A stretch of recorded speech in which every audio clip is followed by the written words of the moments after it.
জয় গুরু। বিপুলানন্দ চ্যানেলে সকলকে স্বাগত জানাই। পঞ্চতত্ত্ব প্রসঙ্গ আলোচনা চলছে। বিভিন্ন দর্শকরা আমার বিভিন্ন ভিডিও দেখে এই একটি বিষয় অনেকেই অনুরোধ করেছে, তাই সেই বিষয়টি নিয়েই আলোচনা করছি।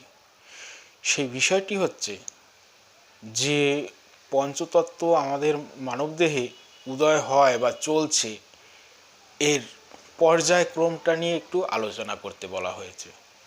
পর্যায়ক্রম হচ্ছে মানে কোন তত্ত্বের পরে কোন তত্ত্ব আমাদের এই মানবদেহে উদয় হয়, আসে এবং তত্ত্ব চলে, সেই বিষয়টা নিয়ে বিস্তারিত আলোচনা করার জন্য অনুরোধ করেছে অনেক দর্শকরা, তাই সেটাই করা হচ্ছে। সেটি হচ্ছে, এই বিষয়টি জানার আগে প্রথমত জানতে হবে যে আমরা যে প্রতিনিয়ত যে শ্বাস গ্রহণ করছি এবং ত্যাগ করছি, তিনখানা নাড়ি রয়েছে। একটা হচ্ছে ইরা, পরবর্তী আরেকটি হচ্ছে পিঙ্গলা, আরেকটি হচ্ছে সুষুম্না। ইরা অর্থে হচ্ছে যে আমরা যে বাম নাসিকা দিয়ে যে শ্বাস গ্রহণ করছি, এটা হচ্ছে ইরা বা চন্দ্রনাড়ি।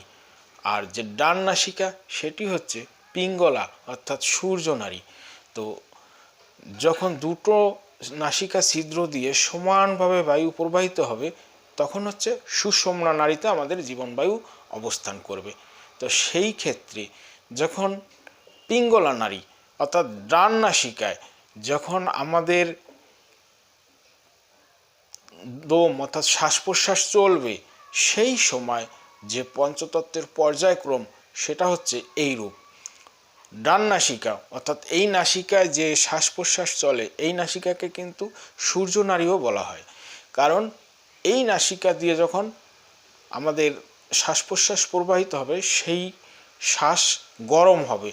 তো সেই ক্ষেত্রে পর্যায়ক্রম হচ্ছে, প্রথমে আসবে অগ্নিতত্ত্ব, তারপরে হচ্ছে পৃথিবীতত্ত্ব, তারপরে হচ্ছে জলতত্ত্ব এবং সর্বশেষ হচ্ছে বায়ুতত্ত্ব।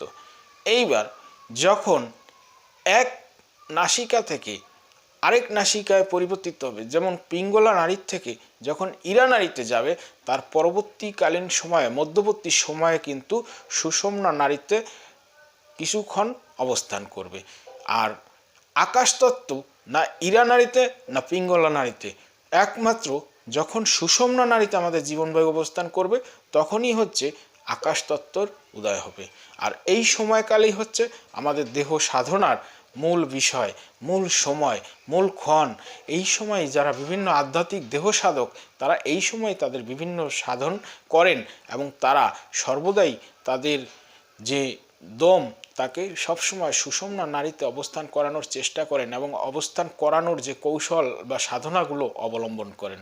তো মূল প্রসঙ্গ যেটা আসা যাক, সেটা হচ্ছে সূর্য নাড়ির পরবর্তী হচ্ছে চন্দ্র নাড়ি, এটাকে বলা হয় ইরা নাড়ি।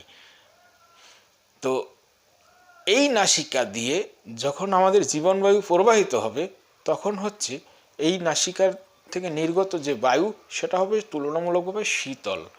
তো এই নাসিকায় যখন আমাদের জীবনবায়ু প্রবাহিত হওয়া শুরু করবে, তার ক্রমান্বয়ে যে পঞ্চতত্ত্বের যে ক্রম, সেটা হচ্ছে সর্বপ্রথম আসবে জলতত্ত্ব, তারপরে আসবে পৃথিবীতত্ত্ব, তারপরে আসবে বায়ুতত্ত্ব এবং সর্বশেষ আসবে অগ্নিতত্ত্ব।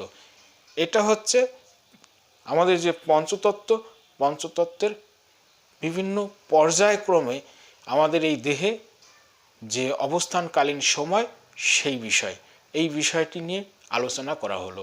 যদি আমার এই ভিডিও ভালো লাগে, লাইক কমেন্ট করবেন এবং এখনও আমার চ্যানেলে যারা নতুন, তারা চ্যানেলটি সাবস্ক্রাইব করবেন। আপনাদের অনুপ্রেরণায় অনুপ্রাণিত হয়ে আগামীতে এই চ্যানেলকে অনেক দূরে এগিয়ে নিয়ে যাব, এটাই আশা রাখি। সকলে ভালো থাকবেন। জয় গুরু।